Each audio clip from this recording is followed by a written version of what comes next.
Olá, nessa nossa segunda aula a gente vai ver a diferença entre filosofia e outras formas de pensamento.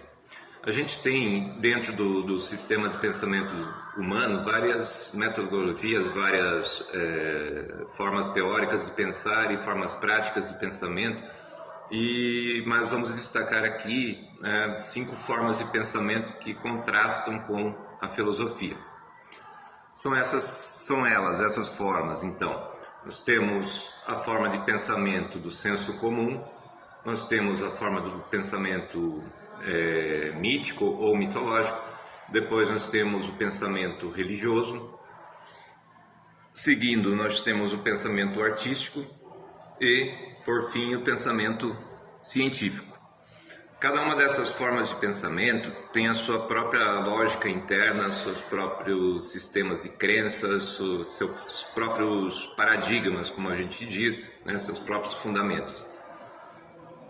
Não necessariamente cada um deles vai entrar em conflito com a filosofia, embora sejam diferentes, né? A filosofia e essas outras formas de pensamento não são opostas. Pelo contrário, muitas vezes, e na maior parte das vezes, a filosofia complementa essas outras formas de pensamento e também é complementada por essas outras formas de pensamento. Os conflitos surgem geralmente entre as próprias formas de pensamento. Então, um conflito que ocorre, por exemplo, entre a forma de pensamento religioso e a forma de pensamento científico. É um conflito porque o discurso de um, às vezes, contradiz o discurso de outro. Então, nesse contexto, vamos começar hoje comentando um pouco sobre o pensamento do senso comum. O pensamento do senso comum, como o nome já diz, é o que é comum para todas as pessoas de uma sociedade. Então, o senso comum, quer dizer, a percepção comum das pessoas de uma sociedade sobre determinados fenômenos, sobre determinados comportamentos e etc.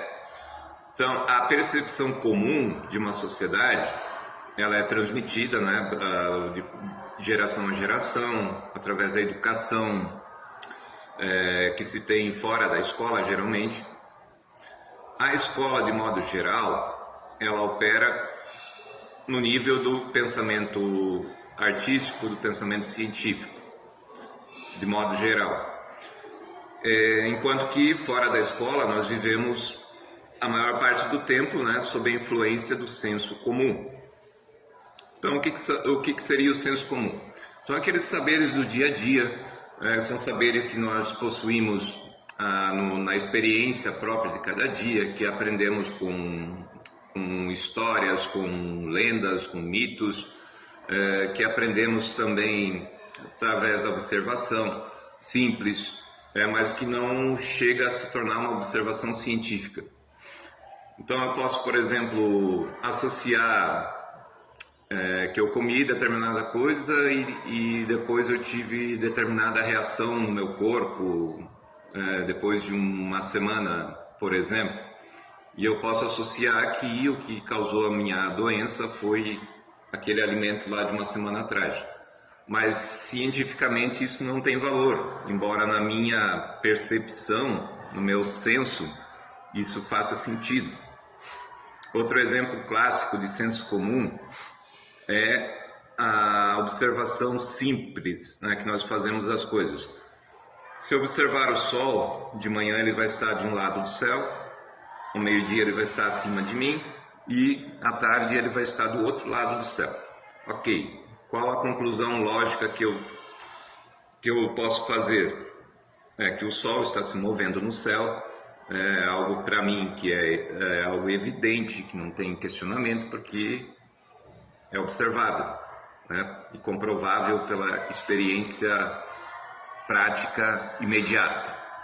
Ok, mas a gente sabe que isso não é verdade, que é uma ilusão de ótica, porque na verdade é a Terra que está girando no seu movimento de rotação, e aí nos parece, como a gente está no mesmo movimento, a gente não percebe que a Terra está nesse movimento de rotação. Se a Terra freasse ou acelerasse, a gente ia sentir, mas ela está sempre num movimento constante. Então nós não percebemos esse movimento. Ok, mas para o senso comum, como entender isso? Só depois que a gente vai para a escola e compreende, né, toda a dinâmica, todas as leis da física que envolvem essa ilusão de ótica do Sol se movendo pelo céu. Ok, então o lado negativo do senso comum são essas falsas percepções que nós temos, ou ilusões, erros e ilusões que nós temos perante observações simples. E isso pode causar problemas sérios, né? Então, complementando, resumindo, enfim, a questão do senso comum, um lado positivo é que tem muitos conhecimentos, muitos saberes práticos que são adquiridos através, né, do nosso contato informal, com outras pessoas, através de histórias, através de ditados populares, através de contos, enfim, informações que são passadas de modo informal, que são úteis, na vida profissional, são muito úteis na vida pessoal. Esse é o lado positivo do senso comum. O lado negativo é essa falta de muitas vezes conversar com a ciência. Então, muitos fatos tidos como verdadeiros dentro do senso comum, eles não têm fundamentação teórica, fundamentação científica, fundamentação filosófica, e podem acabar se tornando prejudiciais para a sociedade, uma vez que, por exemplo, com as nossas redes sociais, a gente pode propagar ideias, a gente pode propagar opiniões, e muitas dessas ideias e opiniões baseadas no senso comum podem estar equivocadas, erradas ou serem ilusórias. Então precisamos ter um cuidado com o senso comum, porque muito daquilo que a gente consome em redes sociais ou o que a gente reproduz em redes sociais muitas vezes são fake news, sem uma fundamentação científica, teórica, que embase a sua existência. Ok?